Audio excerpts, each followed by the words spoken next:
Good morning, good evening, or good afternoon, depending on where and when you're watching this broadcast. I'm Thomas Festa, my friends, and this is Disclosure Tonight. Happy Friday, January 30th, 2026. Where the fuck is Disclosure? It's not going to happen tonight, but we got a lot of stuff to talk about, folks. Before we get to that, let's go ahead and welcome in our audience and see who the hell we have out there in our audience right now. Let me take a look and welcome you in. Who do we? Oh, God. Increase the size of that font because I can't see shit with these eyes. Amanda's here along with Andy W. Good to see you, my friend. Yellow Tommy Tanker. We got Phil is here. Brains. Carl Garrison's out there. Cosmo Fang and D. Henderson. Good to see you, Deal. Eliza Teal's here along with Eric Roth and the Gurus. We got Evan B. Firefly, Flavio.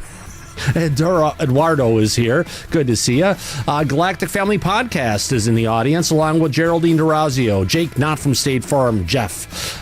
Julie Boyce is here, along with Kane Northup, Kathy, Kenny, Max Metal, Megan Betts, and Metal Gaming 420. Good to see you, my friend. But then we've got Ms. Cuss Out, and Niles Guy is here. Niles Guy, don't be shy. If the trolls flare up, use El Kabong, my friend. We got Brainstorm Hunter. I was going to say Brainstorm Hunter is here, along with Randy Robert John. We got Roni Deal. Sam's here, along with Scooby Dooby Gooby. There you go, my friend. Steve Hines is here, along with Steve Mateo. Syrup, the Chromosome Cowboy, all the way from the United Kingdom. We got the Vern Dude, the Wasteland 86, Two Midgets on a Horse coming to us from Northern Idaho, and Yankee 5858. How about that? Well, let's jump into the studio and welcome everybody. Yeah, I guess I put the late night update on there. It's Disclosure Tonight, but it means I guess we can talk about more than what's going on in just UFOs. There's some interesting things going on out there, but we've got a lot of UFO stuff to go ahead and talk about today, my friends. The first thing we're going to be talking about is we've got an interesting clip coming out of Dr. Garry Nolan, coming from a new documentary that's scheduled to come out, I believe, in March or April of this year, talking to an individual from MUFON with in regards to the Bigelow Aerospace UFO debris, or whatever kind of debris they have, that was going to be transferred from Lockheed Martin to Bigelow. And apparently, I had no idea on this one, Garry Nolan was involved with Bigelow back then. Holy shit, that is an answer that something we've never seen before. Let's see who we got coming in here. Oh, Mr. Ed Brown, our recliner-in-chief, is here. Let's go ahead, let them in. All right, let's go ahead and get this clip going, and then we can react to this and see where it goes. So let me find, which one am I going for right now, Thomas? Come on. I want to go for solo. Video? All right, here we go, folks. I believe this is the new movie's Intelligent Disclosure, or something to that extent. I'll get the info and put it in the chat below. Here we go. In Accidental Truth, we were talking about Accidental Truth. Okay, Accidental Truth is a new video that's coming out from Ron James. He's someone who's he's part of MUFON. Jay may know about that. Let me play it. Here we go. Talking about the material that was supposed to be sent to Bigelow Aerospace and never did. And it took me until the congressional hearings to get to the bottom of it, because during those hearings, I was texting questions to Congressman Burleson to ask Lue. And the question about Lockheed Martin and Bigelow Aerospace came up, and Lue, Accidental Truth, did it and confirmed that, yeah, Lockheed had that stuff. And it got held off. All right, there is music playing in the background for obvious copyright reasons. Let's just play this. Here we go. Let's see what Garry has to say on this. Here we go. Can I play in the background to go ahead and get behind this and mess with that? Let me find. Turn this down in the background. Let me put on the. Where is it at? There you stop. Here we go. And I was on the team that was supposed to receive that. Right. And I actually know where it was held, and it is, this might surprise people, it was held in a place that was laughably insecure. So Garry was on the team that was supposed to receive that material, but the security where it was coming from was laughably insecure. Let's hear more. I mean, it was held in a place that I now know that I probably could have skipped over the fence, broken the lock, gotten in. broken the law and gotten in easily and taken it. That's pretty incredible. That should surprise people, because that's completely surprising from my front. much of this stuff appears to be Come on, Gary, get to it. held in plain sight. So, materials held in plain sight. Jay, your thoughts on this one? It would make perfect sense to me, because that'd be the last place that anyone would look. I mean, if you're looking for craft and you're looking for exotic material or technology that the government is advancing, you have to find them, or you have to look at some pretty high security areas, Area 51, you're not going to get in there. But you don't understand that they contract out to other companies, and some of these companies are transport companies too, and storage companies. So they don't have to, they say, oh, we have the security, we'll cover it, but they don't check into it. They're contracted to do it. But Jay, the real thing here is they were saying materials to be transferred from Lockheed to Bigelow Aerospace, right? Yep. Gary's not really a materials guy, is he? He's more of a biologics guy, isn't he? That's why I'm thinking it could have been something to do with the biological aspect Bingo. of it. Because if you look at the facility that they built under funding that came under OSAP, they spent millions of dollars to go ahead and dig down underneath the existing facility to go ahead and create a area that lacked atmosphere of this earth, which either means that they were getting materials that when they would be exposed to the atmosphere, they'd automatically destruct, which would be the way that I would potentially keep humans from getting my stuff. If it gets exposed to air, it goes kablooey and just disintegrates. Or it's a biological material or parts of an entity, whatever it is, that they're experimenting on, and they want to keep completely segregated and prevent that particular biologics from escaping into our own atmosphere. That would make sense also, because I know, I do believe there was another facility down, I think it's Area 2 maybe, that had biologics that they were testing. I think it was like alien virus or something, some kind of alien organism or something they were testing down there in Groom Lake area. I didn't know about that. That's interesting. Yeah, I'll have to get the story for you and get it to you. But yeah, they were testing that same virus that soldier died in Virginia. Okay, they took that Virginia, they took his blood and they took it to, I think it's Area 2 or Area something out in Groom Lake, out by Area 51, and it's underground out there, and they've been like subjecting it to tests. Why would they just take the blood? Why wouldn't they take the entire body, for that matter? You know what I mean? I don't know, honestly. The only thing that I knew for a fact was that they had from what this guy said, was that they had biological samples, that this virus was nothing that they've said before, and they needed to keep it underground for protection. Yeah. Interesting. So stories abound on this one. Who knows where it's going to be, where it's going to go to next. It's interesting to hear that Dr. Garry Nolan was involved with this, because no one's ever mentioned Gary's involvement in this yet, have they, Jay? No, not yet. He just he ousted himself on this one. Yeah. Which also shows a longer time being embedded in dealing with this than anyone really knew about. Because that has to predate his, if you want to call it, research that he was doing into people who were subject to either Havana syndrome or people who got exposed to up close to UFOs. Yes. I remember him talking about that. They gave him a mixed batch of files, and he said, well, they're all the same except, and then they said, no, not these two, and they were UFO related, or three or four of them. There was a batch of them that had UFO effects and a batch with Havana, and they mixed them all together. Yeah. I've got a picture here that kind of explains the situation we're getting into.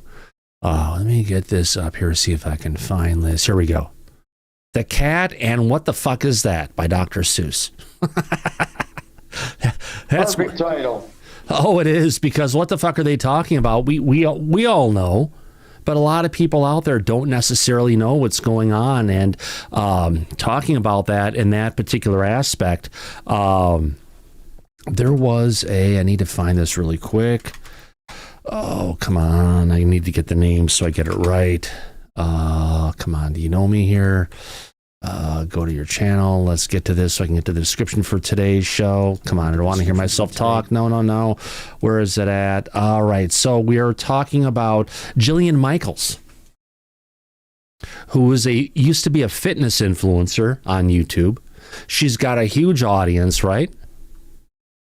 And she brought Lue Elizondo on her show. She talked about a lot of stuff with Lue. And it's like, if anyone out there wants to hear Lue talk about the same stuff that he's talked about many times before, it's a good primer for Lue Elizondo for people to go ahead and listen to. But one of the things that he brought up was Lue going ahead and talking about what's on our title card for tonight, or at least our description for the show.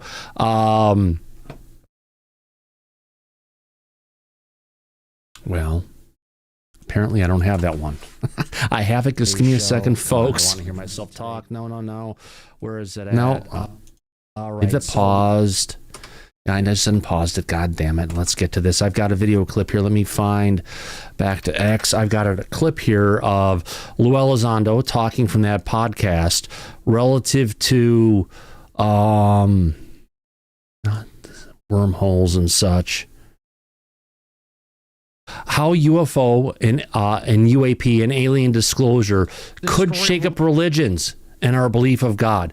The interesting thing is, this is using terminology, at least I'll go back to terminology used by Rob Hatherley back in the day, when he talked about little g gods, meaning the aliens that are flying around in our atmosphere and everything. A lot of humanity going back in a long period of time has seen these as gods, but come with a little g god. It's not the overall God and stuff that's out there. While that could go ahead and screw along with, let me go ahead and download this to make it a little bit easier. Well, it could screw with religion to a certain degree. We're looking at something that could potentially, open our eyes on a lot of different levels. It may not necessarily throw all religions under the bus, but it could shake up reality for a lot of people as they know it. So let's hear how Lue, it's great to see Lue out there and talking about things again. Classic Lue. Let's get to this really quick. Desktop, solo. All right, let's play this little clip here from the Jillian Michaels. I've got a link to the podcast below. Be sure to check it out. Let's get to fair use bottom on that one. All right, here we go, folks. How much of that concern do you think has kept this silent? The concern that it will destroy religion as we know it? Yeah, that's, again, great point. And, there are certainly individuals out there that are very threatened by the notion of, humans not necessarily being exclusive, in the eyes of God. I can understand that. I do. That a lot of doctrine basically stipulates that human beings are the epitome of God's creation. I think at the end of the day, the notion of these things doesn't really challenge the notion of God. It might challenge mankind's notion of God. Right. But I don't think it actually challenges God itself. So there you go. Lue Elizondo saying it doesn't challenge the overall, if you want to call it, belief in God, but it kind of changes things just a little bit. What do you think, Jay? I think it changes the way you think about it, because if you think about it right, we see them coming down, and we're these non-spacefaring people, whatever, out in the galaxy. We see them coming down. We're like, oh my God, they're angels. They're some spiritual nature, but they're really just advanced. Right. And they probably see that. Now, the way he's saying it is, they probably believe the same thing. They have their own beliefs. They believe in something higher than themselves as well. So then it's like, if you believe in God, then you still can believe in that because there's something higher than them. Right. And there may have been things going on our planet that we have mistaken as God, but it really wasn't God, but there's still a God out there, right? Yes, exactly. Yeah. Interesting times, to say the least. One of the things I saw out there from someone, where did that go? So no, it won't destroy religion, but it will seriously, we'll have to restructure it in a way that it incorporates them in it as well. Yeah. Now, if I could, really quick, Patrick, Niles guy brings up something interesting. That Patrick from Vetted seems that he came out against Lue. It's nothing new. Patrick has been against Lue and has been very skeptical against Lue and talked very derogatory against him going back for a long period of time. There was a time that he was talking negative about Lue. Then he said he was thinking about getting Lue on the show. And then after someone made a phone call, not me, and alerted the Elizondos to what was going on, he got blocked over on X. And he's had a really hard time dealing with that. And he's just kind of dealt with it and negativity, but then again, he's kind of teamed up with Bupa and Kami Koala out there going against him. It's just, there's haters and they're just kind of in that same old dying area that goof on for the longest time. Richie Giordano, had going for the longest time.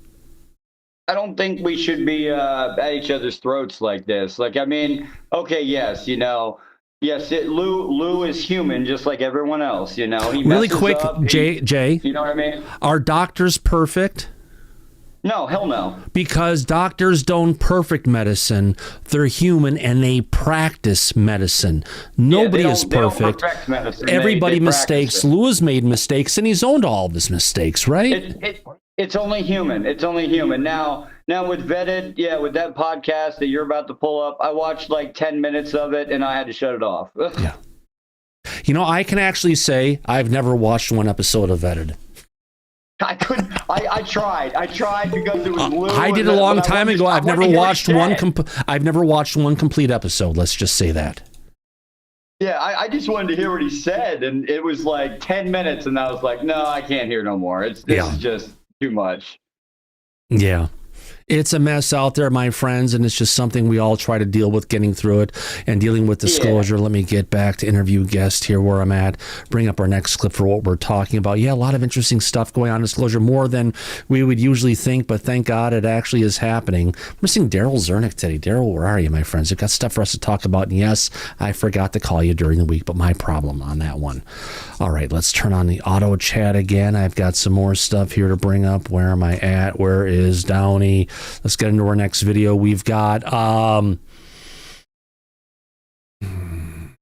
where is that website? Okay, I've got a window up here with a website I need to go ahead and find. It's not that one. And it's not, let me see if I can find it here. Just open it up again. No, someone else wants to come in. All right.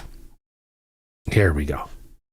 I can't do that. There's no audio on that one. Let me bring this across to Brave. And who wants to come in? Kyle. Come on in, Kyle. There we go. Got Andy as well. All right, let's get into this. All right, so coming to us from the Weaponized podcast. Let me get this over here. They've got a new UFO sighting. Some people are calling it seagulls. Some people are calling it pelicans. But let me get into this. And talking about the triangle, right? The triangle, absolutely. Yep, I've seen that one. Kyle. There you go. Yeah, Google's changed their UI once again. Gotta love Google for keep on fucking up their cloud applications. All right, let me get to this one. All right, I've got the website here. Let me. Oh, God damn it. Oh, where's Susan Goff when you need her the most? All right. She's here somewhere. I got a button for her. Susan, there we go. Susan, we miss you. Fucking erection killer. She's always watching. She's always watching, my friends. I need to go ahead and find a legacy clip of Mike talking about her, about being the erection killer that she really is. Oh, yeah, that'd be great. All right, well, let's get to this. All right, Desktop Thomas. All right, so we're talking about the triangular UAP that was just shown on the recent podcast. So what are we talking about? Investigative journalist Jeremy Corbell. Oh, come on, fix this a little bit more. And George Knapp have obtained and are revealing for the first time military frame footage of multiple UAP, officially documented and cataloged with the intelligence community investigations as, quote, orbs, unquote, information. Official designation of UAP was made by the U.S. intelligence community and the Department of the War. This designation is currently maintained. The date and time of this was the 23rd of August, 2012. Well, oh God, 14 years ago, 13 years ago, far enough ago. Location, it's in the Persian Gulf. Yeah, it's right off of the coast of Iran, for that matter.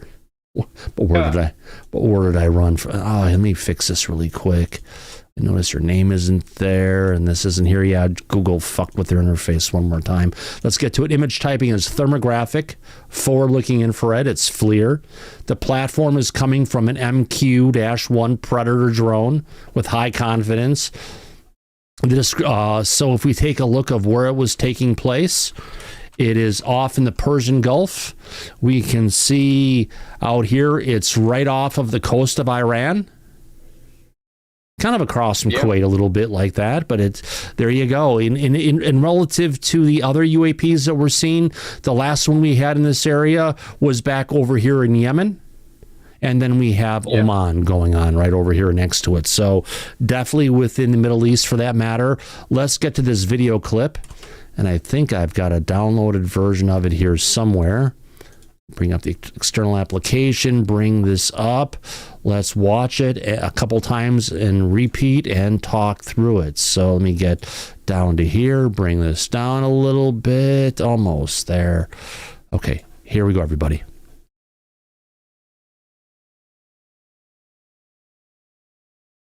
Do I have this working? There we go. Okay, we got it. Wait a second, my chat has stopped working. Give me a second to fix this. Okay. Working now. Auto chat's back. There we go. Perfect. Here we go, everybody. Let's play this clip. So no audio. We've got the information coming from the MQ-9 Reaper drone, which interesting in this one, Jay, let me get you in here on this, is that as we're going ahead and watching this, all the UI with respect to the information about what's going on in here is actually up on the screen. And usually that kind of stuff is redacted, isn't it? Yes. All right, let's continue. Here we go.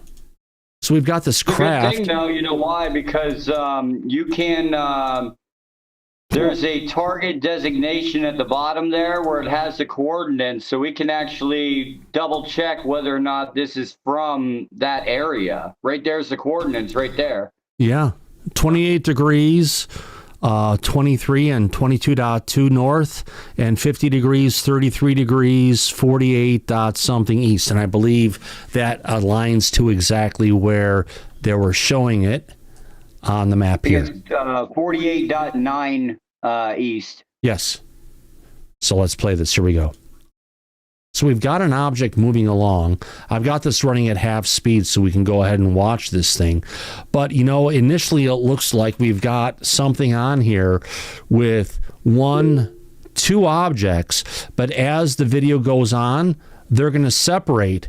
And we've got the traditional triangular formation going on here, Jay. It's something that's seen a lot of times when we're seeing spherical objects.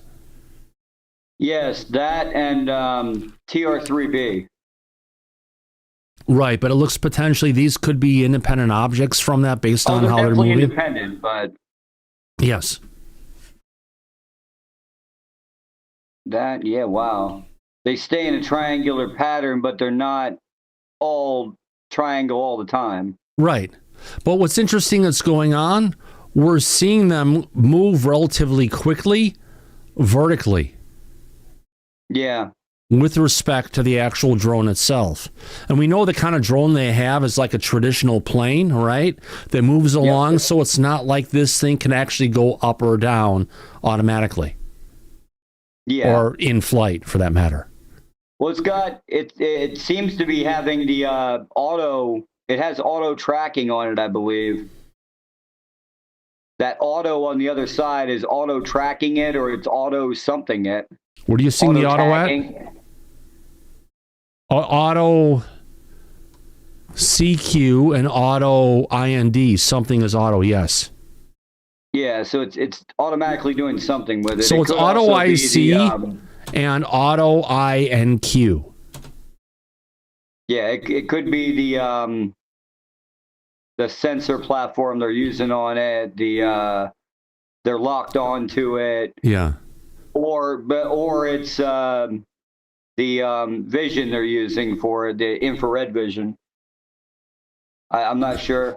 I'm not good with Reaper drones. That wasn't my field. Right. Now, just to go ahead and relate back to the area of the world where this is at, the same individual, the person at the time, he was a aviation technician by the name of A.J. Heberlin at that time, Aaron, and he was part of the, what do you call it?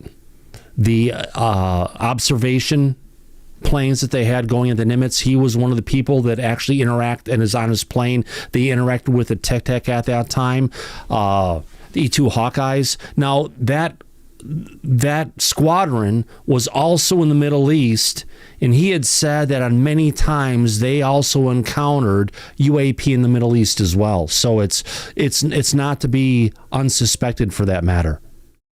Oh no, we encountered them when I was down there as well too. Oh, really? Fill us in. We had streaks of light that were coming up from the ground, from the desert, from nowhere, and they weren't streaks coming like from the ground up, like you could see the light. It goes like the light goes all the way from the ground to the sky. You could just see the light in the sky as like pillars of light, and there was like, I think the one time we went out on a mission at night, there was probably about 40 of them out there, and it was all in the sky that you could see in night vision, but we never reported it because our commander always told us that they were, oh, it's just a lens flare. Don't worry about it. Don't report it. Just forget you even saw it. Yeah. Absolutely. Well, you have someone who's been around for the show for a while, asking the questions, let's do a poll. Is this a bird or is it potentially UAP? Now, granted, while we're not talking about someone who was in Denmark who had UAP people go ahead and give them little pancakes or something like this. This is something relatively interesting, my friends. Let's go ahead and let me find the chat where it's at. Let me go ahead and find it and bring it around. Let me go ahead and say start a poll. Let's see where audience lands on this one. What the hell is that? Question mark.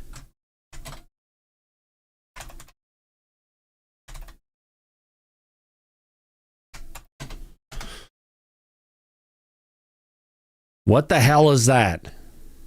Audience, this is up to you. What are we dealing with? Let me go ahead and get this thing started here. Where is the pulsing logo? All right, here we go, folks. This is your chance. This is your opportunity to go ahead and say, what the hell are we looking at here? Are we looking at a UAP? Are we looking at birds or something prosaic? Well, it looks like 74% of our audience, Jay, if you're not surprised on this one, I'm not, is saying what we're dealing here is clearly UAP. What do you think this is? I say UAP. Yeah. Birds would not be that big on a FLIR camera. If you're looking at it from that distance and you see a bird, that is one big ass bird.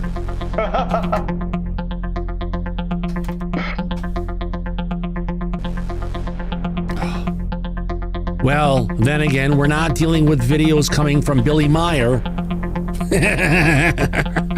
The man who liked to go ahead and take metal plates and bend them together to try and make a fake UFO and pass it off on people. This is something that's out there, and it looks pretty real. So, Yeah, hey, Google, set a timer for 1 minute, please. Got it. 1 minute. And that's starting now. Yes, with 66 votes, and let's see if we can get it up to 80 at least, folks. Let's see where we're going to go, but I don't think we're going to see much of a drop-off out of this. No, I don't think so, Thomas. Yeah. And if it was birds or something with wings, you'd see a regular flapping pattern going on as we're watching this, right? Plus, imagine how far away this object has to be picked up on this FLIR system, okay? And FLIR meaning that it is hot, okay? So Yeah. it's clearly, if you're looking at that long of a distance, okay, that has to be a huge bird. I'm talking huge. I know. I have seen some eagles that are that big, but Andy from the United Kingdom, what say you? Yeah, I'm noticing it. The footage that we've got here seems to have some sort of halo effect around these whatever they are. I'm Because not sure it's so bright and you're looking at it. That's what's going on with the sensor. It's being overwhelmed by the brightness of the object. Bird, I see some people in chat saying the bird. I'm not sure. These Reaper drones or whatever type of drone they were using, their cameras are pretty good. I don't know how. Yeah. They wouldn't want a object of like an aeroplane, jet fighter or something like that, to show up that well that it would have a halo effect around it. Yeah. So I'm definitely sure a bird is not going to. And you usually see birds in their V formation, and they're kind of there, and the V is never perfect. They'll be flying around for a bit. Another one will go ahead and move around. Yeah. What with these, I'm preaching to the blind, but if you notice a bird, birds flying in a V formation, after a while, the one that's at the lead will actually peel off and go to the back. So so that they all. They all take their turn in expending the energy at being at the head, and then they drop back, and then they over a distance they rotate round. Eventually that one at the back will have got enough energy back to go back to the front. So I don't really see these, whatever they are, doing any kind of thing that I would expect from a bird. Yeah, I don't think so either, Andy. I think definitely what we're really looking at here is something that goes beyond just being a freaking bird. But yeah. While we'd like it to be that way, we can't always guarantee that's what we're dealing with. God, where'd all these fucking windows come from? God damn it. One of those days. All right, let me get back to what we're talking about here on today's show, where it's at. Our next piece we got to talk about is Stunning UFO Video with Garry Corbell.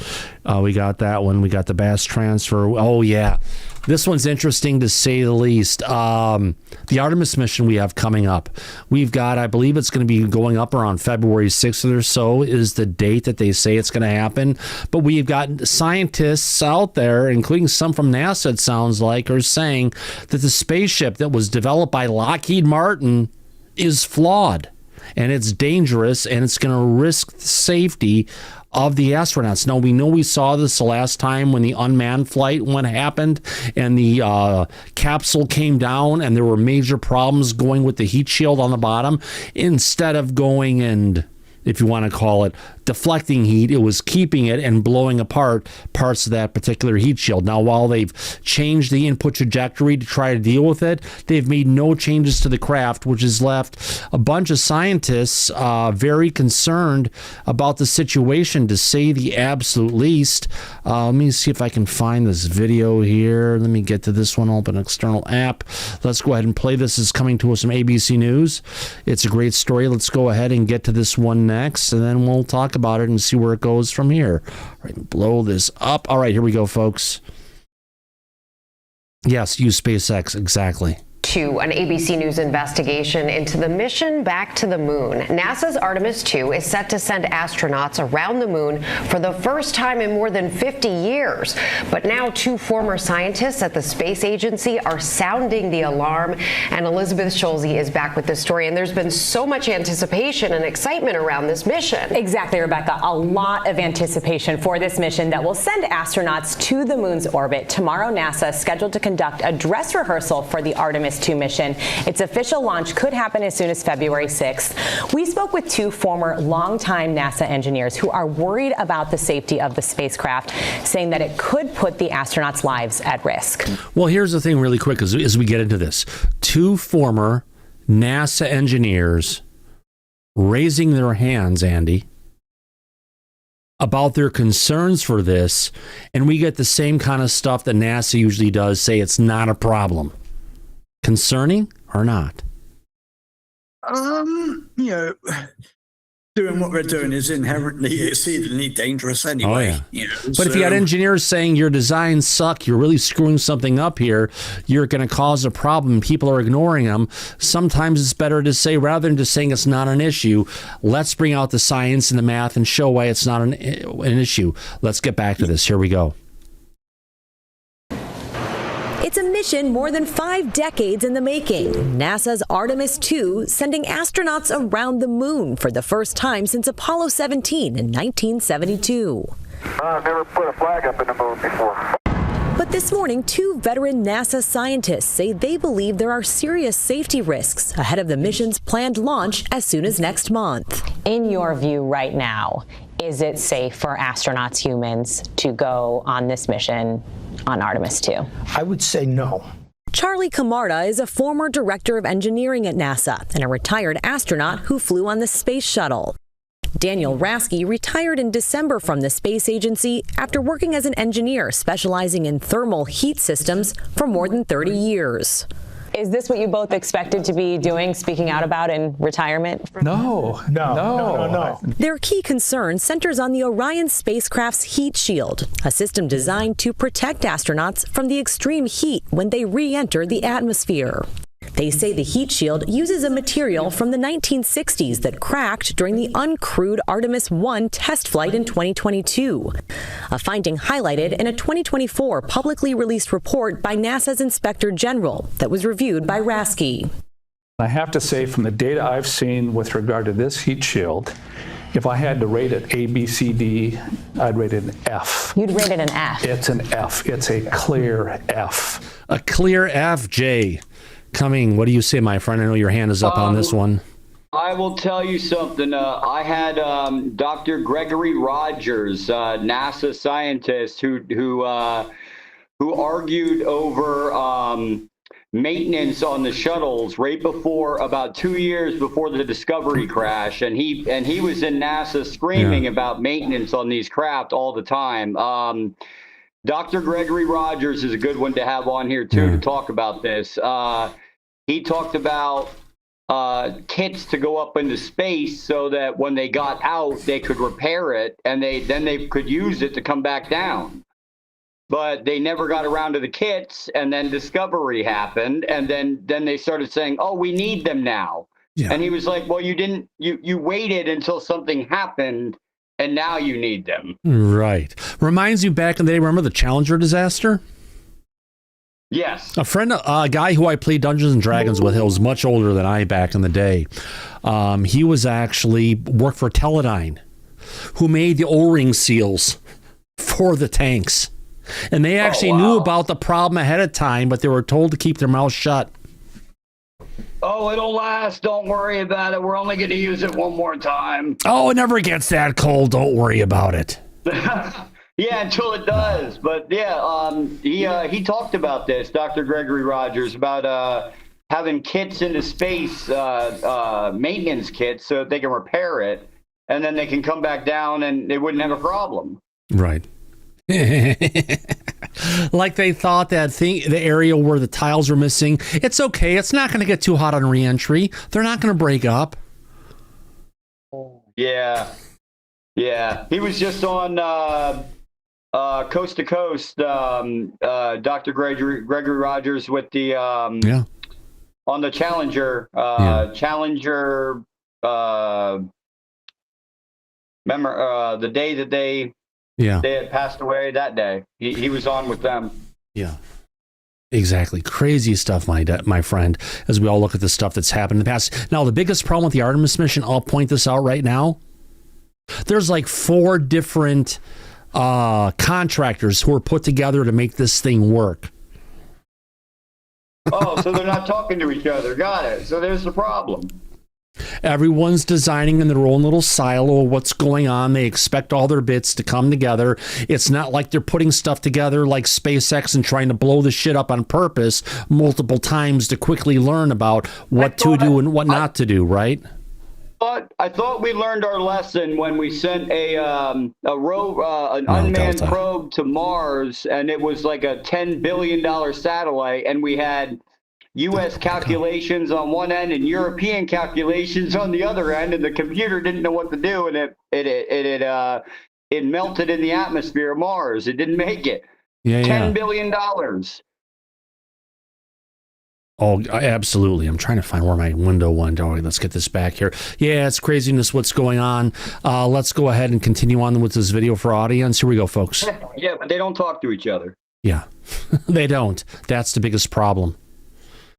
And they spend all the additional time and money to make sure it doesn't blow up. But you know what? Sometimes it's good to blow it up 3 or 4 times. Now, really quick before I continue on, Delta Echo was saying the last mission for the capsule developed by Lockheed was successful. Yes, it came down, but the heat shield on the bottom of the capsule is structurally and design intensive flawed, which is causing it to basically burn up in a way that it was never supposed to. So yes, they had a successful unmanned mission. However, it depends on how you define success, and these scientists don't call it success. Clear. And there's no way you put crew on a F heat shield. You are just tempting fate. During a pre-launch press conference, NASA acknowledged that the Artemis II heat shield has what they called limitations. We understand the limitations of the heat shield on Artemis II, and it's incumbent upon us to fly within those limitations. We asked the man in charge of the spacecraft at NASA, Howard Hugh, about those limitations. Remember Howard Hugh, A is for Asian, means you're supposed to get an A, not an F. Let's see how he deals with this. And the engineer's concerns. Crew safety is paramount, and our ability to fly our crew safely and ensure their mission success is what we do every day. And I think about it every night, every day, every waking hour. Hugh told us NASA conducted an extensive 18-month investigation on the heat shield and identified the root cause of the problem. He said NASA then changed Orion's return path so the astronauts spend less time in high heat zones. So rather than fixing the heat shield like something SpaceX would do, they changed the trajectory to hopefully mitigate it. Now, here's the question, Jay.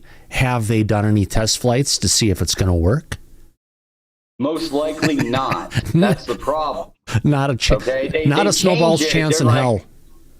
They're like, oh, you need to give me a better trajectory for the heat shield. Okay, here it is. Okay, good. We need to test this. No, we need this right now. Yeah. I'm liking this saying a lot more. Yeah. It deals with it. You know, I've worked with the Dr. Seuss company before. Great company, just have to say. Let's go ahead and continue. Here we go. As part of that investigation, they were able to determine that there was limitations that we could take on this current heat shield on Artemis II that would be safe. In a statement to ABC. But I got to ask the question really quick, Jay. I know I'm pausing everybody. This is our reaction. People are allowed to have reactions and not get in trouble these days, thank God. I got to ask the question, why didn't they go back to the drawing board and make modifications to the heat shield that the engineers at Lockheed developed that were problematic? Why didn't they make improvements to it? Because of the fact that they don't talk to each other, like we said in the beginning. So if Lockheed had something that was their technology, they're not going to give it to NASA to use for themselves. Oh, wait a minute. They already spent the money on it, and they want more money to go ahead and redesign a new one that's not fucked up. But yeah, that, and didn't NASA scrap all of the moon mission stuff and everything from the original mission, so they don't have that. Come on, where do you think the engines are for this bitch? Where are they from? They're from the old space shuttle program. Yeah, but there's nothing new. They're using old technology and refurbishing it. Meanwhile, we've got Starship coming from SpaceX, which is the biggest rocket ever created, and it frickin' rocks. Here we go. Let's continue all this schmuck. Here we go. News, NASA Administrator Jared Isaacman said he has full confidence in the heat shield, adding NASA's engineers and safety experts followed the evidence, challenged every assumption, and applied disciplined engineering judgment to understand the anomaly and mitigate remaining risk. Wait a second. All right, Jay? Thomas, I got something for you. No, just look at this. Really, I love this about Mac OS because I can select text in a video live. Judgment to understand the anomaly, meaning they have a bug, but they have a workaround to mitigate the risk. Yeah. Go ahead, Jay. No, go ahead. Go ahead. You can play it. Okay. I lost 3 classmates, 7 friends on Columbia. And so, I get very emotional. I understand we take risks, but we don't have to take unnecessary risks. And I'm praying for the crew because I don't want to see that happen. The engineers told us they don't want to see a tragedy like we saw with Columbia or Challenger. Bingo, Rotary. Can NASA confidently say it's done everything in its power at this point, given those risks, to avoid a tragedy like that? We confidently would say that. I think to a person that was part of the investigation, the technical team, I would definitely say that. So both of the former NASA engineers suggest sending robots on the spacecraft instead of humans. They say that the U.S. was already first to put astronauts on the moon, so that there is no rush here. We asked NASA's Howard Hugh about that. He said there is no pressure on the timeline of this mission, and if it was not ready to go, NASA would not hesitate to say so. There's such diametrically opposed positions there. Such differences, and the reality is there are risks. How much risk do you take? That's the debate here. Yeah. All right. Okay, but see, if they really wanted to test this thing out, they would go into the room and say, hey, okay, all you engineers designed this, right? Okay, you guys are on the next flight up. Is it ready to go? And let's see how many people run out of the room. Yeah. Are you willing to stake your reputation, or are you? I know Rotary is being a troll a little bit. I'll keep an eye on him, see what's going on. We're also talking about robots, Thomas, right? They said, oh, well, we can also send robots on this flight, too. Are they worried that it might blow up? It sounds like it if they're suggesting that for that point, But here's the problem though: the Model S and Model, what is it? Tesla is about to shut down. It's not the Model Y; it's the other one. I'm not sure. Tesla's about to shut down a couple of their production lines for their less popular cars. Why? Because they want to go ahead and transition across to building their Optimus robots. Is that what they should possibly send? Who knows? Do humans need to be? Do humans really need to be on that craft, Jay? Or is it just a milestone that NASA's setting because we want to prove that humans can make it around? We've already done it once. Let's see if we can do it with humans on board now. They might want to try to prove a point Model X, that they can do it again. Yeah, it's the Model S and the Model X. They're shutting down production later this year. Yeah. Correct.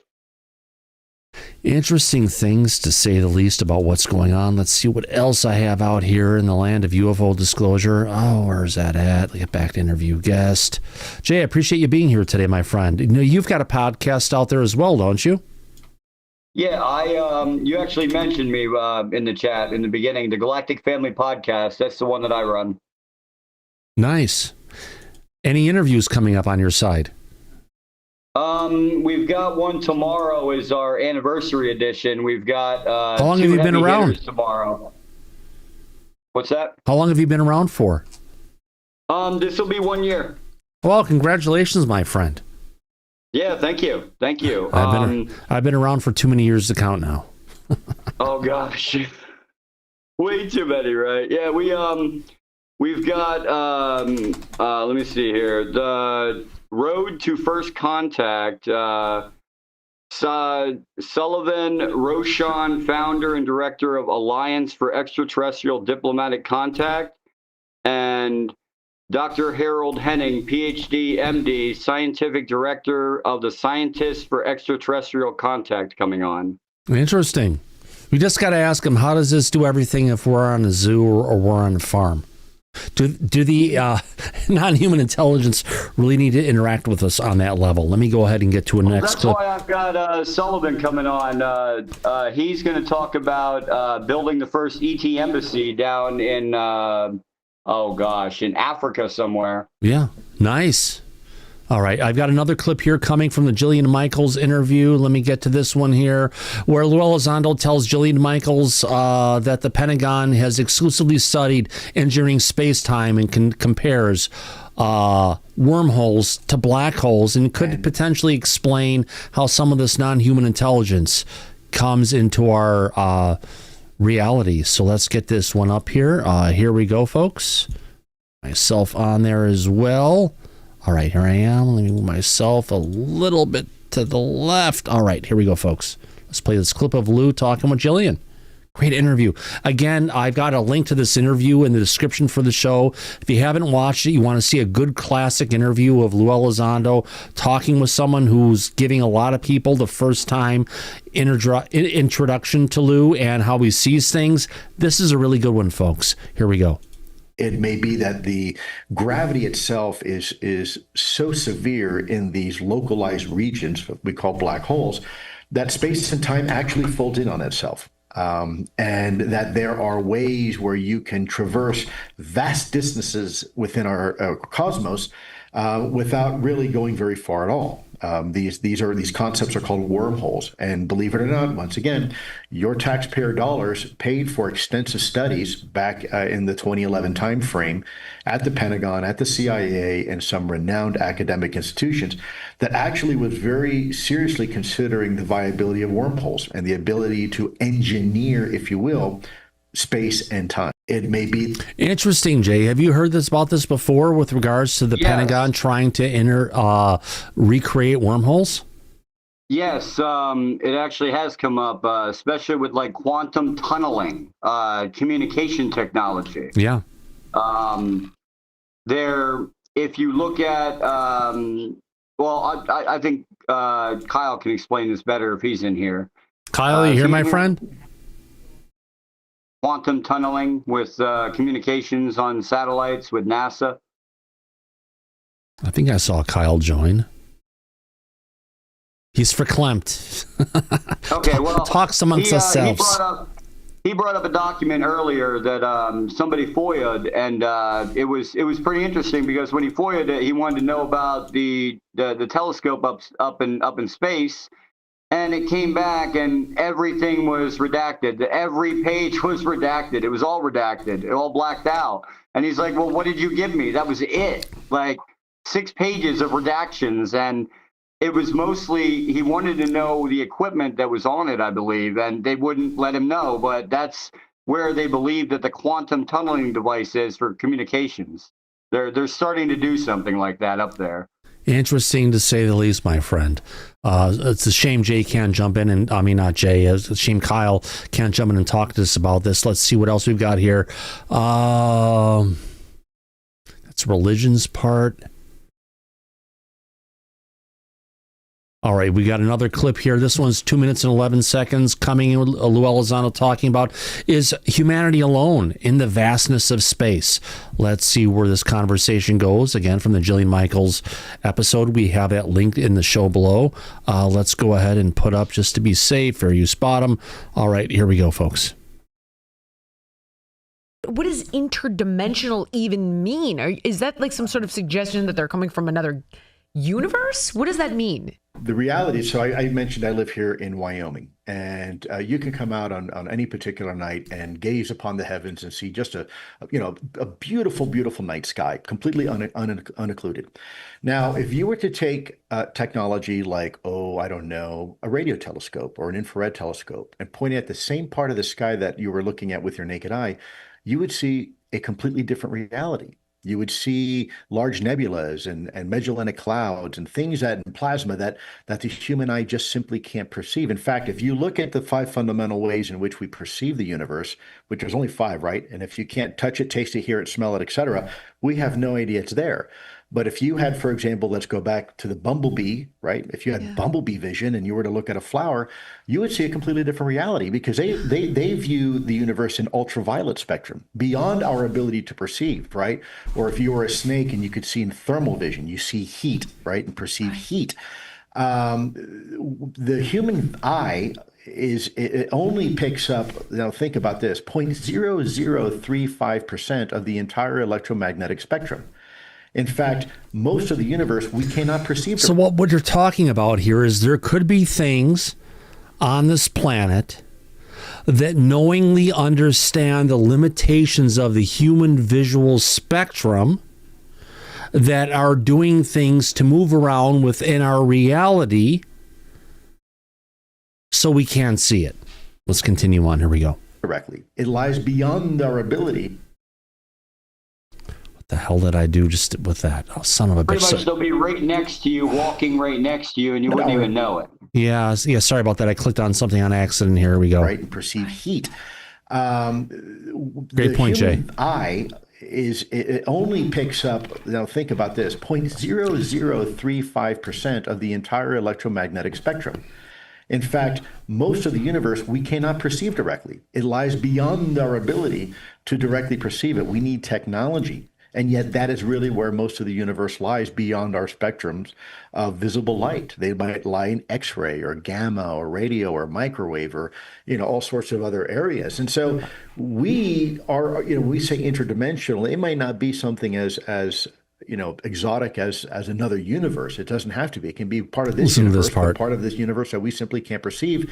And we hear this all the time with things such as dark energy and dark matter. Most of the universe, it lies in this invisible realm that even today, with today's technology, we know it's there, but we can't perceive it. And yet that's where most of the stuff, if you will, of our reality in the universe actually lies. Right. And additional things that Lue brings up in this overall organization, in this conversation that goes on, he gets into the situation saying that what we're dealing with here could be as natural to Earth as humanity, but it's just something that's living in this, we've heard this before, the shadow biome that we just can't detect. Right, Jay? Outside of our visible spectrum and our senses and everything. So yeah, it like I said, it could be right next to you, walk right past you, and you wouldn't even know. It could walk through you, and you wouldn't even know. But it comes down to it, not just that, but we're dealing with things that are out there and that are moving at a rate of speed that the human eye can't pick up. So we have things that are out there that are moving at a slower speed, right? That we can't see because it's in a part of the visual light spectrum that you're not going to be able to pick up unless you have a $12,000 camera, literally. Yeah, exactly. People can pick it up. It's moving slower than normal. Then we have these other things that are out there that are moving where the human eye could pick it up if it was stationary for a period of time. But when it starts to move and it goes 3,000, 4,000, 5,000, 11,000, 14,000 miles per hour plus, the human eye can't perceive that as well, right? Yeah, it's totally unperceivable. Yeah.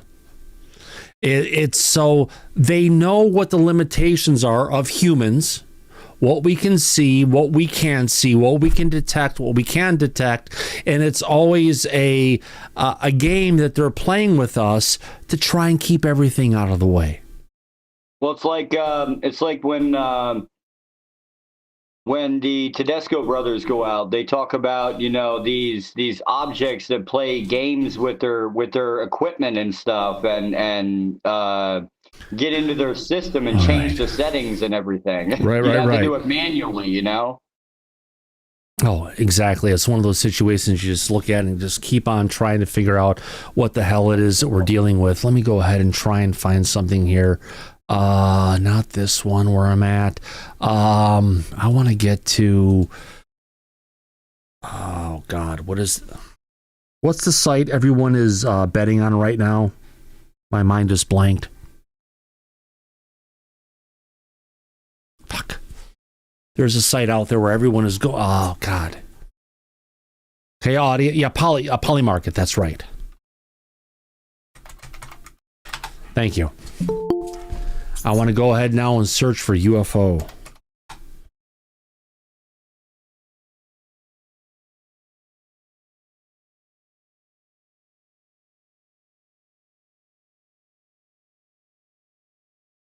Jay, I'll maybe go ahead and bring this up really quick. Coming to us from Polymarket, in the last short amount of time, there has been a huge amount of people who have been saying on Polymarket that the Trump administration is going to go ahead and give us disclosure before 2027. Your thoughts? I'll be right back. Yes, there was actually, we talked about this before. There was a person on X that dropped this, actually, that is close to the president's team, I guess, Trump's team, that says that he is going to disclose it. What was it? The anniversary of Roswell was the day that this person that was close to the Trump team had said that he had inside knowledge that that was the day that he was going to come out and disclose everything about the Roswell incident, and that we are being visited. But again, you have to check sources, and I'm not, too sure about this guy on X, but from what he put out, he says, I'm close to the president's team. Kyle had said, before that he had verified that. So I'll go with what Kyle says. If he's verified with the team and says that, Trump is probably going to come out and the anniversary of Roswell with disclosure. That's what this guy is saying on X. Right. So just looking at this, coming from, if we want to call it, on December 6th, we were at a 29.5% of people voting on Polymarket, or betting money. Let's just go ahead and call it. What are the odds? We are at a 29.5% chance of bringing out disclosure before 2027. And if we look at where we're at now, we're at like 83.5%. As high as 91.5% on December 8th. So that's still pretty freaking high. It is high, but if we're going by with news that's coming out, I mean, I would go with both. It could be a combination, of whatever day from now until Roswell he could disclose. Right. But it's pretty high up there, and it just kind of ties into a lot of the conversations been going out there, even coming from Mr. Stephen Bassett, the worst house guest ever, is what I've heard.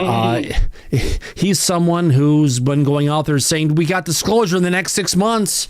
And in this conversation, he's saying, it would appear that Christopher Lee is going all in on this bet. Keep it up, Chris. It's the worst cosmic example of presumptive close, saying that the Trump is set to reveal aliens exist in historic speech, claims a UK filmmaker. What say you on this one? Do you think it's realistic, or is this just more hopes and dreams of what's going on out there, Jay? That was actually the person that was close to the Trump team. The guy came out and said he was a UK journalist. So I don't know if maybe they got that part wrong, but that was the same guy that came out and said that he was close to the Trump team. I'm actually trying to find you the bookmark right now where he put out really that quick. video. We have Tim in the back. Tim, you're saying no way, never. You don't have to come on camera. Just tell us your thoughts. Come on, my friend. I'm egging you on. I'm finding the bookmark right now. No. Silence of the lambs. Bah! Don't be a sheep. Be a wolf. So what does this article go ahead and say? That, yes, a startling claim has reignited global fascination UFOs after a British filmmaker alleged that Donald Trump has already written a historic speech confirming that humanity is not alone. According to the filmmaker, the speech is set for July 8th, 2026. But, my God, this is coming after the 250th anniversary of the United States of America, where there's huge parties going on. This could be like the icing on the cake, my friend, deliberately timed to coincide with the Roswell anniversary. No official confirmation exists, but the allegation has fueled intense debate among believers, skeptics, and the political commentators alike. The claims come from UK filmmaker and musician Mark Christopher Lee, known for documentaries exploring UFO history, including the Rendlesham Forest incident. Lee says he was contacted by the Trump administration insider who told him the president has already drafted a disclosure speech confirming the existence of non-human intelligence. Well, if there's someone who's out there who wants to bring out the truth and say this is something that's never been said before in the American history, sounds like something Trump could possibly bring out. Lee initially said the speech is planned for a United Nations address later in the year, but you know how the United States, especially Trump, thinks about the United Nations. Yeah, fuck you guys. He later revised the claim, saying the insider provided a precise date of July 8th, 2026. According to Lee, the insider stressed that Trump wanted the announcement tied directly to Roswell, the 1947 New Mexico incident, long associated with the alleged government cover-ups about recovered alien craft. Now, interesting that Jillian Michaels' interview, Lue does talk about that, and he said, yes, we unleashed some technology at that period of time that brought the UFOs down. That wasn't the intention, but it did happen. But honestly, what happened around that same time is we deployed Doppler radar for the first time around July 1947, and we started using this, and the UFO craft purportedly didn't know how to deal with microwave energy coming out from our dishes and brought them down. Now, Lee has publicly said that partially UFO disclosure was with Roswell, framing it as the symbolic starting point for any official acknowledgement.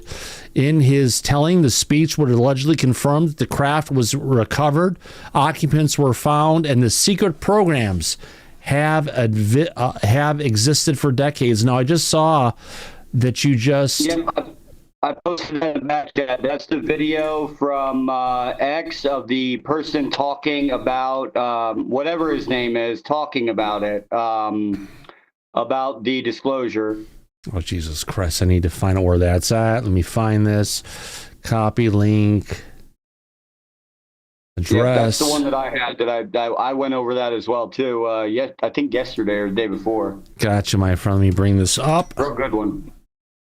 All right. UFO researcher Mark Christopher Lee says that President Trump has prepared his speech announcing for UFO disclosure on July 8th, 2026. Let's hear from this friend coming from the United Kingdom and see what he has to say. All right, here we go. Thank you, Jay. Hello, and thank you for all your support here on X. I just want to clarify a few things regarding President Trump and UFO disclosure. My source, who I trust implicitly and has been vetted, they have told me that President Trump has written his UFO disclosure speech with his advisors and is set to announce to the world on July the 8th, the anniversary of the Roswell crash, that we are not alone. Okay. However, I do qualify this, and I did this in the original interview, which was missed out, that President Trump is a maverick and he does what he wants when he wants. So maybe it will come sooner. I'm going to organize a press conference where we'll go through all the facts, all the documents, and my source will be revealed, and they will be there. So please send your love and keep on keeping on. Thank you. Jay, what are your thoughts on this since you shared this clip with us? Yeah, I mean, he has a source that he vetted that's close to Trump, so I'm hoping that they're not feeding disinformation. Yeah, we'd hope so, right? But if it's true, it would be, it'd be huge. It would be the biggest news in the world. Yeah. Yes, it would. But you know what? I guess it takes time and patience to get to that particular point. We've been waiting for so long, and hopefully in time we'll get to that point. That definitely would cement President Trump's name in history for the rest of humanity if that came out. Oh, he loves that, doesn't he, Jay?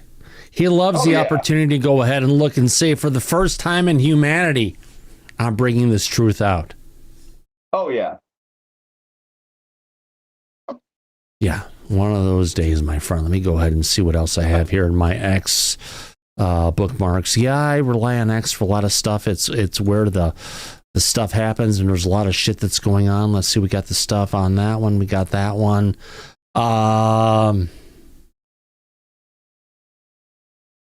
This is not the one that I was looking at from him.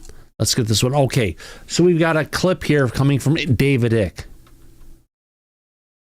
Or Icky, claiming the reptilians are in charge. It's Ike. Ike. Oh, yeah. Should I play it or not? If you want, no, it's David Icke. He's a bit fringe for that matter, right? Yes, he's very fringe. He's colorful. Colorful, yes. Good way of putting him. Yes. He's fringe and colorful, kind of like Stephen Bassett is. He's the UK version of Stephen Bassett. Is that safe to say?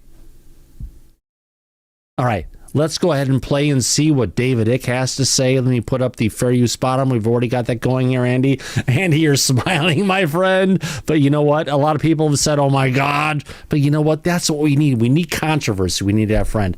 Do you want to? Okay, let's go ahead and get to this one. Where am I going? All right, here we go. David Icke over on YouTube. When you constantly know that whatever you know, there's always more to know, you're constantly seeking what it is you don't know. What I've seen with so much of the alternative media, especially a lot of mainstreamers who've come in since COVID. Jump in when you need to, Andy.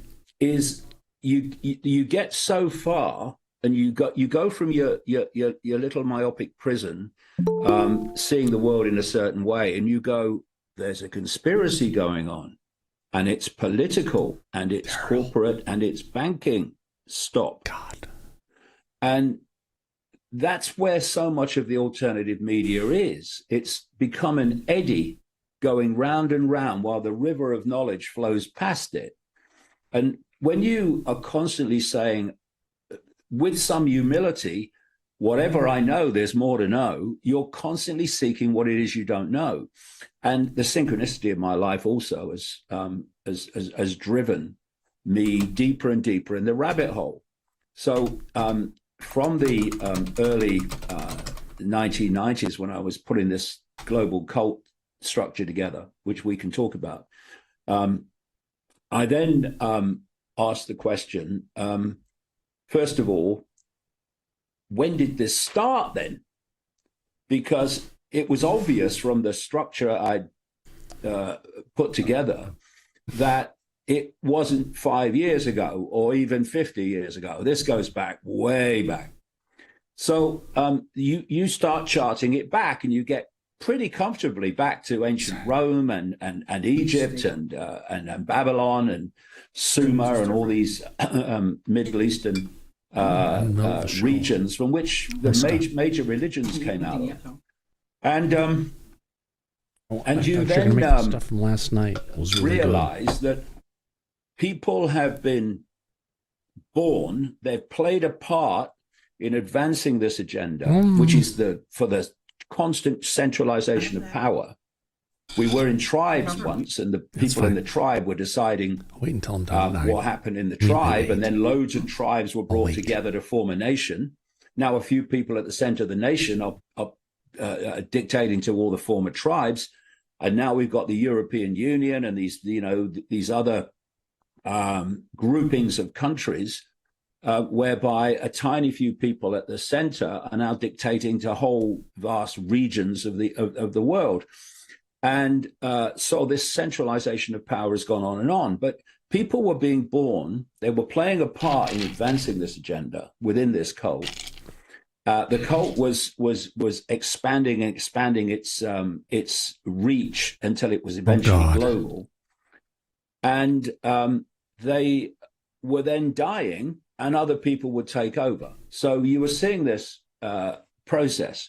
So the next question is, so there has to be some common force that's been overseeing all of this and that's been orchestrating all this.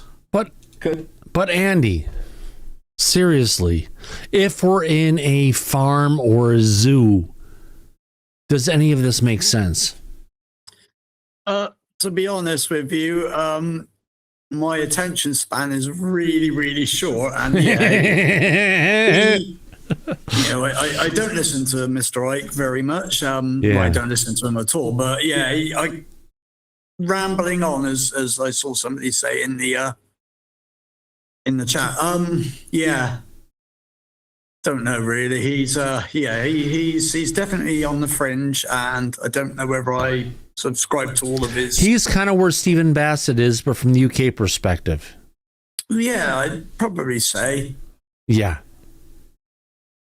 Yeah, kind of loses me after about, if you're not completely direct with what you're talking about with me, I'm like, I'm off it. I'm off it staring at the clouds. So it kind of doesn't hold my attention, unfortunately. Oh God, yes, my friend. I absolutely believe as we understand we get past this stuff of UFOs and everything, I have to reach out to Daryl Zernick. Daryl, are you there, my friend? I'm here.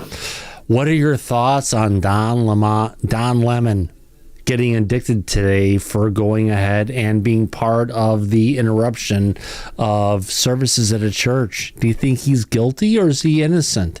Well, first of all, I just want to apologize for being late. I was doing some e-learning, and I'm sorry I didn't reach out to you earlier during the week, my friend. It's been a crazy time. That's okay. No, I think the interesting thing about Don Lemon is that lemon, like clean. I think the interesting thing about Don is that he was not indicted by a judge, by a grand jury. He was indicted by a jury of his peers. So I don't know. I guess they may know something. Yeah, they might. My friends, crazy times happening around the world. Not quite sure where it's going to go. But have you heard about Bill Gates and the situation that's gone on with the Epstein files, where it comes out that he had supposedly contracted an STD from Russian hookers? And he would try to get Epstein to give him, what do you want to call it? Antibiotics that he could slip to his wife to take care of the situation. He couldn't have missed that one. Well, yeah, I've been busy in the office today and had an event right afterwards, so I totally missed out on that. So recently released Epstein files allege Bill Gates asked Jeffrey Epstein for antibiotics for his wife Melinda, with the documents claiming it followed STDs he reportedly contracted from Russian girls. That's crazy. Dear Bill. Poor Bill. No wonder why his wife divorced him, and he's still giving billions of dollars to what's going on. My God. I can't believe that. Wait, that letter was from Epstein? Epstein did not capitalize Bill's name? Well, he did. It's in there. Dear Bill. It's just lowercase Bill. Yeah. I don't get it. That's weird. Well, dear beloved, I cannot believe you have chosen to disregard our friendship developed over the last 6 years. I'm aware that accidents happen. In other words, you may have wore a condom when you fucked the kids, but once you got your cock sucked, you got STDs and you gave it to your wife. Dude, who types like this? Jeffrey Epstein, apparently. That's weird. I know. I'm just looking at my reputation. So I had insult to injury. You, them, explore to police and delete the emails on your STD. Wow. There goes Microslop, literally. Oh no, I'm sure I don't know, man. This is a little fishy. No, but it's, well, did you see the video that came out from Clinton today, going ahead and slamming Trump? I can't wait to see the stuff that comes out of, like 3 million additional files came out today on the Epstein part. You got to realize, though, there are a lot more files that are out there that you want to bring out, but the problem is a Democrat appointed judge prohibited those files from coming out until they could be triple checked. My understanding was there was a lot of redactions. Of course, that's what everybody kind of runs with. Oh, yeah. I mean, 3 million documents, it's going to take a while. You know, what would be awesome is if they would feed these things into, digitize them right away. Are they all digitized? Or are they? They're all digitized. They've all been released. So AI the only reason they've been held back from release is because a federal judge who was appointed by a Democrat, for that matter, has restricted those coming out until they've been double verified of what's going on. We were talking about thousands of hours of time that have been put into this stuff. Yeah, I'd be interested to see if AI has gotten a hold of that yet. Any AI. Exactly. So, all right. So we have coming from Seoul, which is the conference that's put together by Garry Nolan and everybody. Former DNI admits the U.S. Secretary tracked UAPs. David Grush made a serious claim on the Megyn Kelly show, saying that former DNI James Clapper managed the UAP crash retrieval issue and placed people in key positions to oversee it. We've got a clip here from Marathon Rennenkampf, who has been taking this situation head on, a very reputable reporter addressing this. So let's go ahead and get to this, my friends. Here we go. Not that one. One more. Grush, Clapper, quote, managed the UAP crash retrieval issue, end quote, and, quote, placed people in critical roles to manage this issue, end quote. Now, that's quite the allegation. In the age of disclosure, Clapper, of course, does not go nearly that far in his comments. Instead, he states that the Air Force ran a previously unacknowledged, quote, active program, end quote, to track UAP activity, and that much of such activity occurred around testing ranges in the western United States to include, and I'm quoting Clapper directly here, quote, Area 51, end quote. Setting aside Grush's allegations, Clapper's comments in and of themselves are enormously significant. First off, the U.S. government claims that it stopped tracking UAP activity in 1969 when it ended its long-running UAP debunking effort, Project Blue Book. Clapper's comments that the Air Force had a, quote, active program to track UAP apparently in the 1990s directly contradicts years of official government statements. Most recently in a congressional... Meaning we haven't been looking at shit, but we're still looking at, we're just not telling you. ...mandated historical review of government involvement with UAP, which was released in early 2024, and which claims that there was a, quote, 40-year gap in UAP investigation programs, end quote, following the termination of Project Blue Book in 1969. Second, Clapper states that the Air Force tracked UAP activity over sensitive testing ranges and specifically mentions Area 51, which has long been rumored to house recovered UAP craft. Clapper's mention of Area 51 is also notable in the context of a well-known UAP video, which was recorded in 1994 in a sensitive testing range adjacent to Area 51. In the footage, an unknown object, which lacks people wings hanging around and for what's apparent going on. means of It's good. propulsion, is observed coming from the direction of Area 51 before making an A lot of abrupt people don't know change what's in going on with direction you, to so it kind of throws overfly people the camera in, but- position, all while Yeah, it's good. rotating in mid-flight. 30 years after the footage was leaked, no suitable explanation has emerged. Ultimately, Clapper's comments by themselves are truly extraordinary, and Grush's nobody allegation knows that Clapper was far more intimately involved in government UAP efforts demands close scrutiny.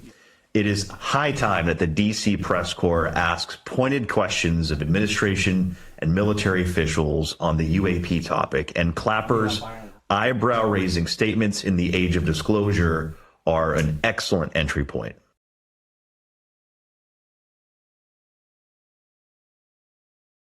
Interesting conversation, my friends. Daryl, your thoughts, or Jay? My only thought on this is, isn't Clapper the one who has a friend who had a jet or had his jet stop midair? Isn't that Clapper telling that story? You mean the person who had, I don't think it was Clapper who had the story of that jet that was frozen midair and then they had that alien encounter? I'm not sure where that one came from, but it's still interesting points. It's one of those guys. It's one of those. Anyway, him and Panetta and Tulsi Gabbard, a lot of people in the administration now, it just seems like these people at some point would get together over dinner and say, hey, maybe we should release another UFO video or something. I don't know, man. No, he's definitely a central figure. Oh, God, yeah. Absolutely, my friend. If we go ahead and take another look about central figures of things going on, what are we talking about the stuff about Bill Gates and other people, my friends? Yes, let me find this one. Here we go. No. There we go. All right, let's get into it. So breaking, the DOJ has released an additional 3 million pages of Epstein documents today, along with 2,000 videos and 180,000 images. Can't wait to see where all of this shit is going to go, my friends. More importantly, we're talking about a lady who was arrested for silently praying in the United Kingdom, pleads not guilty. What the hell is going on with this shit, my friends? Yeah. Physically, I'm just standing here. She's standing there silently praying for what's going on, and she's going to get arrested and thrown in jail. Places. I know you don't live nearby. But this is an abortion centre. Okay, that's what I was doing. Is you standing here part of the protest? No. I'm not protesting. Are you praying? I might be praying in my head.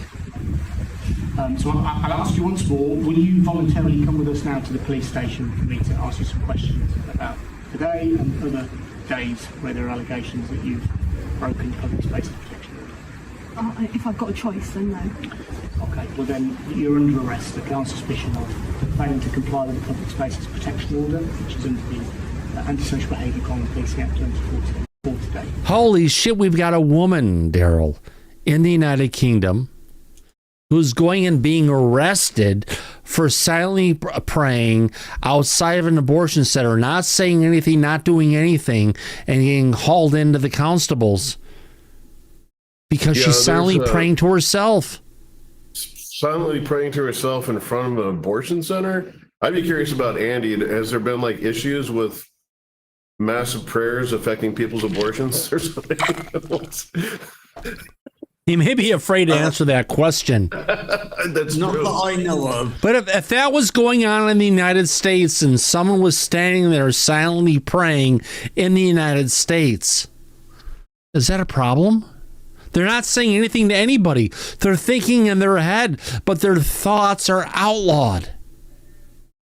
And she was just one person. I mean, I don't know. It seems kind of out of the ordinary. Yeah. It's as much dangerous as saying that, you know what, Comet C 2025 K1 Atlas crumbles apart in stunning new telescope images. Yes, Atlas has broken apart, my friends, but you know what? We loved it for what it was. That's the same comet? Same comment. Huh. It's I thought it broken was apart. 3i Atlas. Well, yeah. Well, they're calling K1 Atlas in this one, but yeah, it's issues that are going on. Well, let's listen to the statement we talked about. That the we are producing more than the DOJ releasing 3 million additional pages that have cleared the Democratic judges to what's going on with the Epstein files, because a lot of people out there, including if you loved the conversations coming out from Lue Elizondo's attorney, Ivan Hanel. You want to hear more slams against Trump and the Trump administration? He's got his own UFO channel out there. Great going, Ivan. Let's listen to what people have to say. He does. Oh, my God.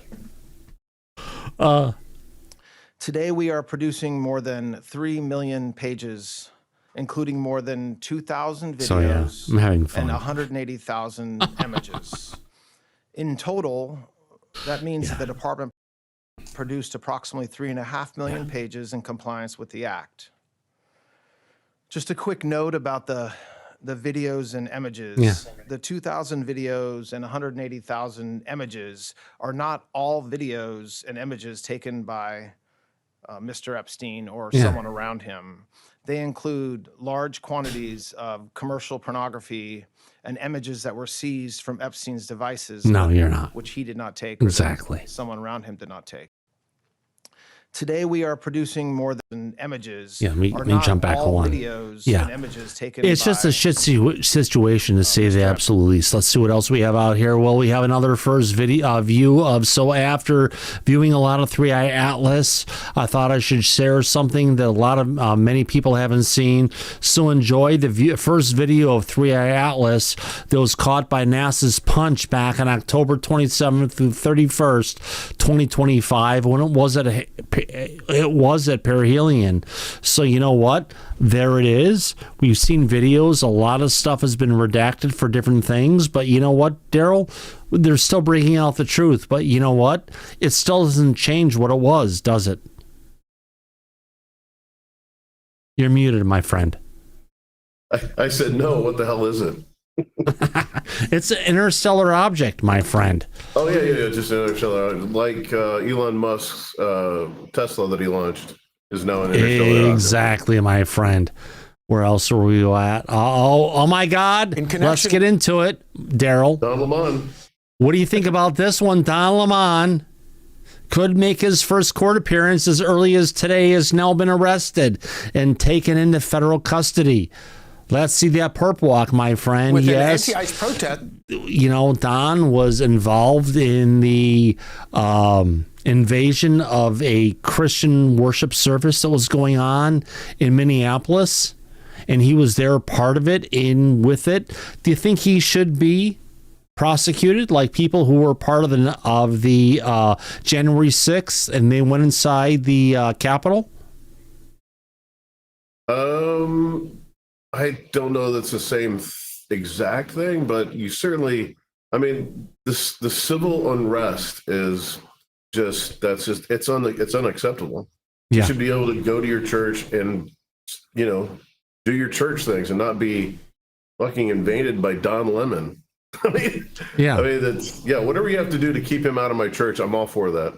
Exactly. So, coming from Benny Johnson, Don Lemon has been arrested for storming City's church in St. Paul, Minnesota. He is facing conspiracy rights against the violation of the FACE Act. While a lot of people in the media go ahead and support Don, the problem is he was there, he was part of it, he had knowledge about the stuff before it happened. He didn't do anything to stop it, and he went along with the protesters into the church, and he covered the situation and aggravated even more, right? That's the way it looks to me, man. He was talking to the pastor, and the pastor told him 3 times, look, I need to attend to my people here. And he kept just pushing the microphone in his face and kept asking more questions. I mean, I understand that, you got to have moxie, to be successful in your job, but this is the wrong place, wrong time. Yeah. It's all a mess, my friend. And it's just about a matter of time to figure out where things are going to go. Now, one thing to go ahead and bring up, if people have said, yes, democracy, the Democrats is part of where it needs to go, there's a cost of everything. In Seattle, where it's going on, restaurants are closing.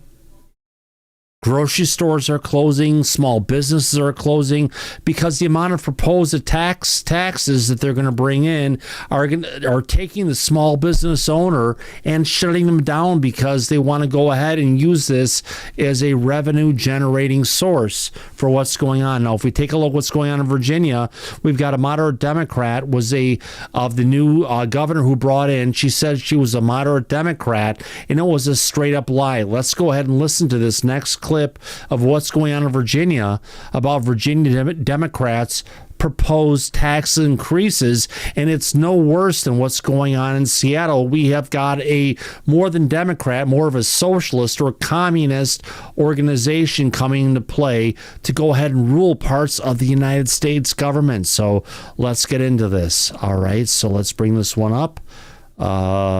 Here we go. Let's play it. Here's a list of the many tax increases and proposals Democrats in Virginia are considering passing. They include additional local sales tax in all Virginia counties and cities, new personal property tax on electric leaf blowers and electric landscaping equipment, large employer tax, gun and ammunition tax, new income tax brackets, delivery taxes would hit you if you make an order on Amazon, Uber Eats, or an order that includes UPS, FedEx delivery, etc. here in Northern Virginia. There's also a tax they're looking at for events, concerts, an investment income tax, storage facility tax, gym membership tax, dog walking tax, dog grooming tax, dog walking tax, dog grooming tax, a digital tax, a new car taxes, and highway use fees. Daryl, this just sounds like craziness. I'm going broke if I'm living in Virginia with my dog. Increase in the hotel. But you're in Indiana, so you're not so bad. I have owned a house in Virginia. I've lived in Virginia. I know it. Yeah. I mean, what's going on here is that all the people around DC are the ones that basically got this person into office, and now all the people in the outside of DC are paying for it. All right, so people are complaining, say, we're hearing your backroom audio mixed with YouTube audio. Let me go ahead and take what I'm getting in from the people in the back. There we go. That should be fine. Here we go. Tax here in Arlington. Statewide speed cameras. Now, these aren't taxes, but they would include more fines for some drivers. Dry cleaning tax, home repair tax. Dry cleaning, home repair, vehicle repair tax. They should really be listening to their constituents a lot more, because these tax increases are going to hurt those who are struggling the most. Republicans are blasting Virginia Democrats' tax proposals, asking what happened to all their talk about affordability. They did campaign on affordability, and right now, right out of the gate, that's been the last thing that we've seen. That's been the focus. 7 News is waiting for a response from Virginia Governor Abigail Spanberger and leadership in the state Senate and the House of Delegates on how this would make life more affordable for you. We'll put their responses on our homepage, WJLA.com. Reporting in Arlington, Nick Minock, 7 News. Yeah, a lot more new taxes coming for everybody. Everyone who wants to go ahead and vote and go for that situation with regards to what's going on out there. It just seems that there's a lot more taxes in play, Daryl. Well, at least in Virginia. I mean, there are some states that there is no, well, they're going to get you one way or the other. But I mean, you know, there are some states that don't have a state income tax and don't have a lot of outrageous taxes, and that's just what's going to happen is people are going to move. Like I see Megan Butts in the chat saying all of my friends are moving from Virginia, and that's what happens. That's what's going on in New York.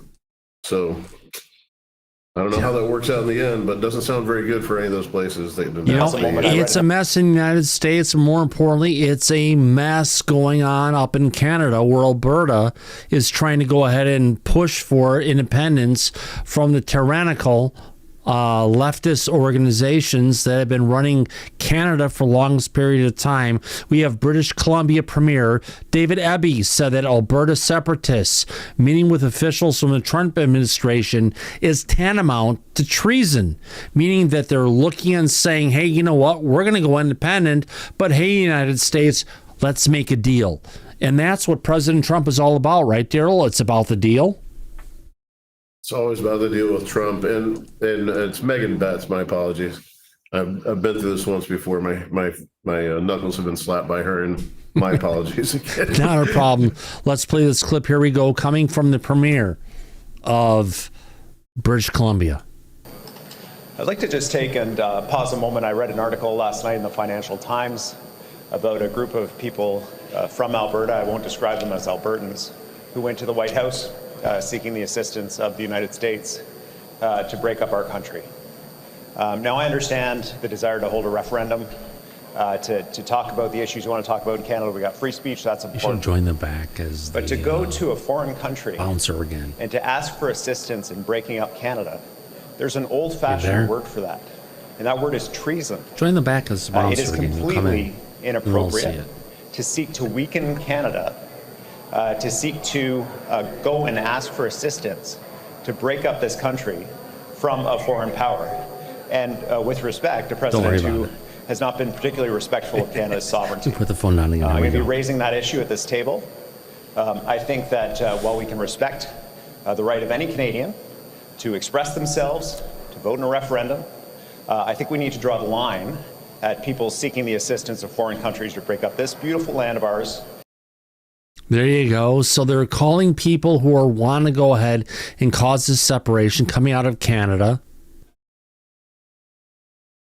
as treasonous, when that's well within their restrictions and their rights as people of the government. More importantly, jumping across to the United Kingdom, Britain police have the ability to download data from your phone without a password.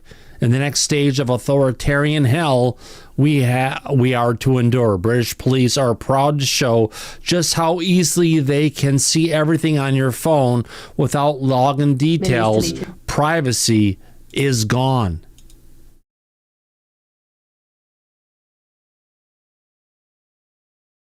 Why isn't this playing? Millie's words. You can see deleted conversations on encrypted apps like WhatsApp and Signal. Millie's deleted web browsing history. Hopefully nothing too embarrassing. Contact information for everyone she's spoken to, the locations of all her calls. And you can see other people's phone numbers. So obviously got more. Can you see their messages to you? Yeah. So the police are getting information about people that you've contacted who have nothing to do with the arrest that might have happened. Exactly, and who may have contacted me securely about work using Signal. I think the most worrying is that this can happen on arrest, even when charges are never even brought. It can also happen to witnesses and to victims. There seems to be nothing clear in terms of deletion, so it seems like the police can effectively do what they want when they obtain your phone. It's a scary amount of information. It's also so useful for the police. This is going to be so important in investigations. Of course. The trouble is, at the moment, you don't need a warrant to obtain any of this. There has to be a degree of involvement of checks and balances that says, well, do you know what, in this case, it's not necessary or proportionate. You don't need this person's phone. It just shows how things are going in the United Kingdom right now, where if they arrest you for something, they can go ahead and jump into your phone. Granted, iOS on Apple has made some great advancements with regards to security and everything else. There's still an opportunity for the government to snoop in on everything that's going on. And more importantly, as they're calling it, it's the next stage of authoritarian hell we are to endure. Is this what we're looking at, Daryl, with regards to the governments and their control over the people in the future if the Democrats get back in controlling of the United States? That's a crazy it's crazy thoughts all around there. I mean, from the Canadian guy saying what he said, I don't know what he was, what is anyway. But it seems like in Minneapolis you have total anarchy. And in England, you're being arrested for praying outside of an abortion clinic. But I mean, what's going on?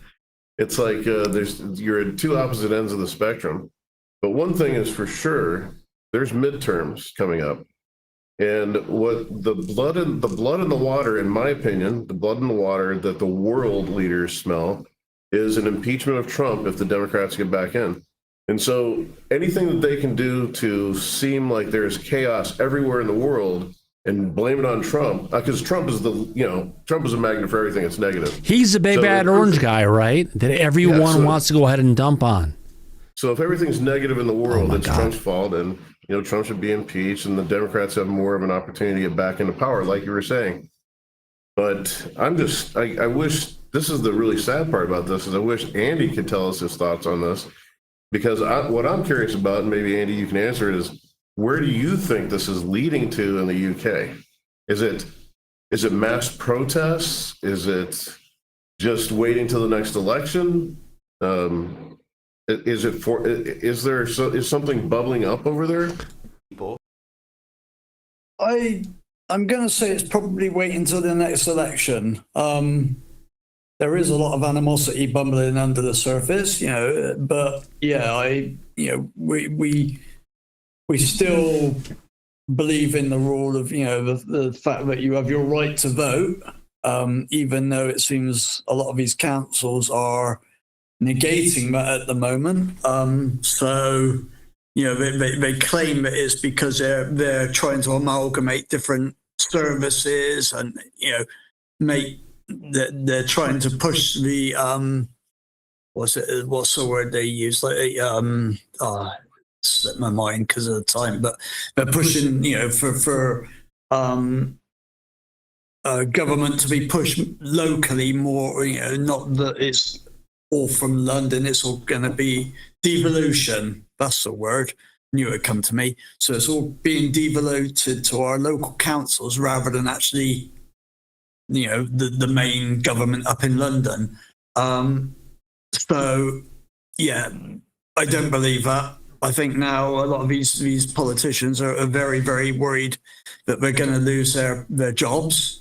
So, but at the moment, it takes an awful lot to get us riled up. So I think it probably will wait till whenever the next election is, if they allow an election. Well, when would the next major election be? I think we're roughly on par with you. About 3 years out, right? About 3 years out, yeah. So we may be like a year. You're coming. Well, you could get a different person in charge of the government kicking Keir Starmer out. You're still going to have Labor in charge of the government, right? Yeah. There's not really a mechanism unless the party that's in government says they're going to hold an election. A lot of these MPs, we've seen them switching sides, and we've seen Conservatives go to Reform and different people moving from party to party. But a lot of them tend to stay as a politician. They don't put themselves up for re-election in their local area. Yeah. But and it's the same with government. So. Yeah, wait and see. Well, I've got another clip here coming from the libs of TikTok talking about Democrats are asked if you should have to be a U.S. citizen to vote in our elections. Not a single one can give a straight answer, which is incredible. Let's go ahead and listen to this conversation coming from a representative coming out of the Arizona government who's currently in there asking questions for people who are pushing for change, and is it the right thing for the United States? Here we go. Do you believe that people should have to be United States citizens in order to vote in Arizona's elections? I'm representing an organization and I'm speaking to this bill. I've shared those sentiments. Does the organization you're here representing believe that people should have to be United States citizens in order to vote in Arizona's elections? That's a question that I have to go back for that very and he can't answer it to get the response because I don't know. Mr. Chair, that's not an answer. It is not. My name is Jody Lee. I'm here on behalf of Lucha. Does Lucha believe that people should have to be citizens of the United States in order to vote in Arizona's elections? I believe that I don't have an answer from that directly from Lucha, and I think certainly This is a simple question, but they won't answer it. they believe all taxpayers should have access to democracy. That was quite a word salad. People who are non-citizens who are working in Arizona, whether they're here legally or illegally, pay taxes. Does Lucha believe that non-citizens should be able to vote in Arizona just because they pay taxes? I don't feel comfortable making a definitive statement on behalf of the organization. It's not a definitive statement. It's just a point of where the organizations feel. It's crazy. Of the ACLU that people should have American to be Criminal U.S. Law citizens in order Union. to vote in Arizona's elections. It is the ACLU's position that voting should be fair and accessible and to everyone who is eligible. That would be a U.S. citizen, yeah. There you go. It's just a shit show. Your thoughts, Andy? We got people in the United States coming out and saying that the people who are only residents should have the ability to vote in elections, but they're saying anybody who comes in who's an illegal immigrant should have those rights. What are your thoughts coming from the UK perspective or the United? Forget the UK perspective. Let's hear your ruling on the United States and see what you think. Yeah, I could see an argument for that. I have my own opinions. For here What are in your, the UK. forget about anything in the UK, just on the United States point. We have a bunch of illegal people coming into the country who are settling in the different municipalities. Should they have a right to vote in elections and decide what's going on in the United States?